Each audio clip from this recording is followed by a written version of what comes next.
خلاص عاد خلاص. شو تعليقك؟ وابتدأت مباراة الفارة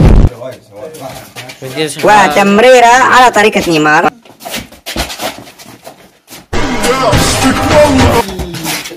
وهنا اللاعب وهنا مارادونا، لا تخرج قبل أن تقول سبحان الله. ونحن ذكرنا أنها غير قانونية. انظر التكبر وكأنه رونالدينيو، ولكن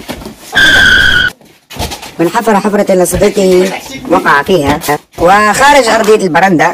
عن جد ما مسخرة ما جد. I just wanted to say. وهنا يهينه وكأنه مستر بين.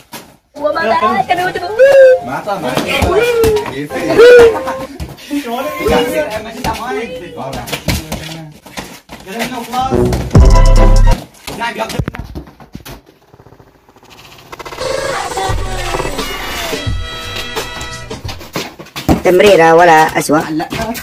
لا على الكمشة. بيضة بيضة بيضة بيضة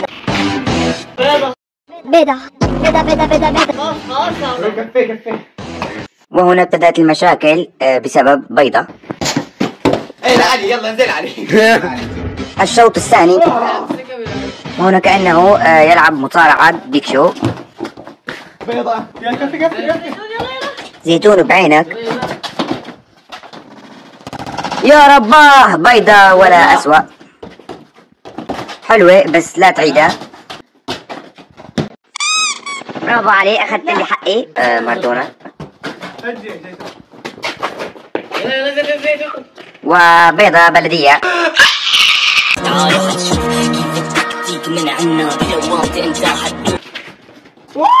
يخرب بيتك على الصوت. شو عم يصير؟ وكأنه حرب نووية. وتمريرة ولا أسوأ. يلعب وكأنها شوطة وليست باص. ومراوغة قديمة وسيئة. وهنا كأنه ميسي على طريقة ميسي وهي سيئة. وهنا الثالثة فالتة.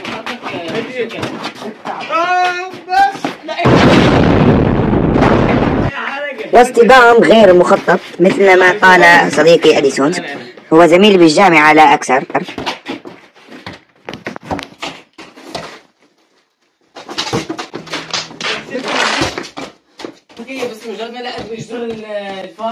وهنا يتحدث كلمات غير مفهومة. واحد اكل بيضة بس يعني سمعته.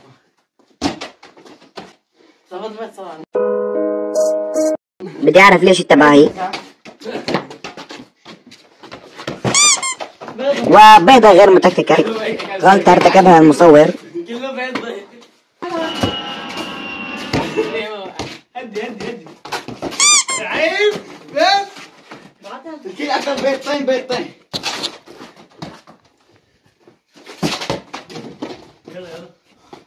يمكن سيانين يعني قول معنا. لا عليك.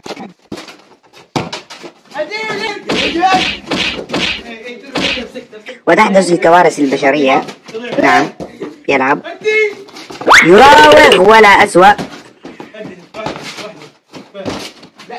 وهنا تحدث مشاكل إنسانية. أنت عيط على المصور شو دخلوا. asistencia, Basali,